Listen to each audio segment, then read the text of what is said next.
Escobar, the son of a farmer and a schoolteacher, began his life of crime while still a teenager.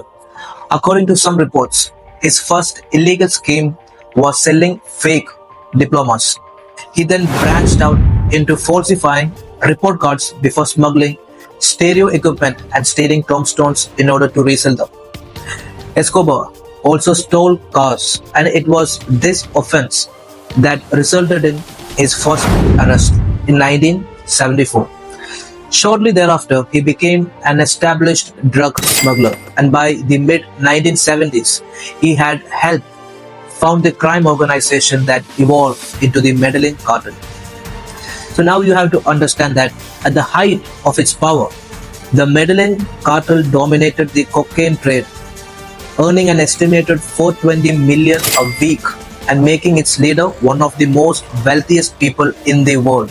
With a reported worth of 25 billion, Escobar had ample money to spend, and he did. His lavish lifestyle included private planes, luxurious homes, and over-the-top parties. In the late 1980s, he reportedly offered to pay off his country's debt of 10 billion if he would be exempt from any extradition treaty. In addition, while his family was on the run in 1992 to 1993, Escobar reportedly burned 2 million in order to keep his daughter warm. Despite his best efforts, however, even Escobar couldn't spend all that money, and much of it was stored in warehouses and fields. According to his brother, about 10% or 2.1 billion was written off annually, eaten by rats or destroyed by some other elements. In some cases, it was simply lost. Now, Escobar owned a number of palatial homes, but his most notable property was the 7,000-acre estate known as Hacienda Nápoles, named after Naples, Italy, located between Bogota and Medellin, reportedly costing 63 million.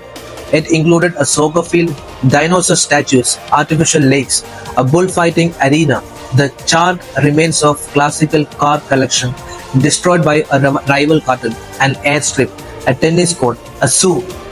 The estate, the front gate of which is topped by the plane he used on his first drug run to the US, was later looted by locals, and it is now a popular tourist attraction.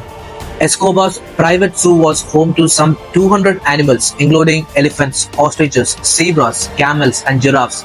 Many of the creatures were smuggled into the country abroad Escobar's drugs plane. After his death in 1993, most of the animals were transferred to the zoos. However, 4 hippopotamuses were left behind. They soon multiplied, and by 2016, upwards of 40 lived in that area. The potentially dangerous animals have damaged farms and inspired fear in locals.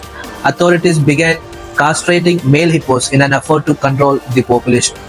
Perhaps hoping to win the support of everyday Colombians, Escobar became known for his philanthropic efforts, which led to the nickname Robin Hood. He built hospitals, stadiums, housing for the poor.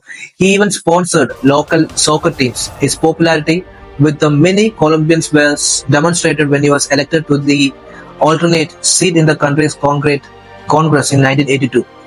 Alas, then after 2 years later, he was forced to resign after a campaign to expose his criminal activities. The justice minister who led the efforts was assassinated. Escobar's way of handling problems was plato or plomo, meaning silver, bribes, or lead, bullets.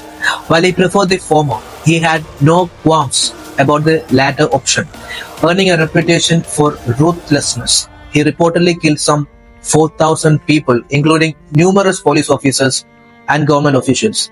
In 1989, the cartel was blamed for detonating a bomb on a plane that was carrying an alleged informant.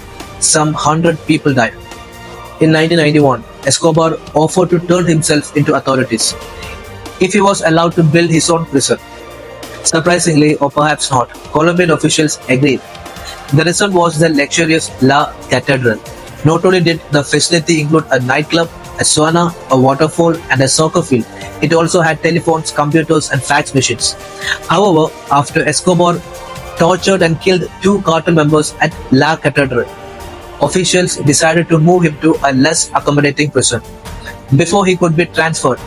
However, Escobar escaped in July 1992. After his escape, the Colombian government, reportedly aided by US officials and rival drug traffickers, launched a massive manhunt. On December 1, 1993, Escobar celebrated his 44th birthday, allegedly enjoying a cake, wine, and marijuana. The next day, his hideout in Medellin was discovered. While Colombian forces stormed the building, Escobar and a bodyguard managed to get to the roof. A chase and gunfight ensued, and Escobar was fatally shot. Some, however, have speculated that Escobar took his own life. The drug lord, who faced possible extradition to the US if arrested, had once said that he would rather have a grave in Colombia than a jail cell in the US.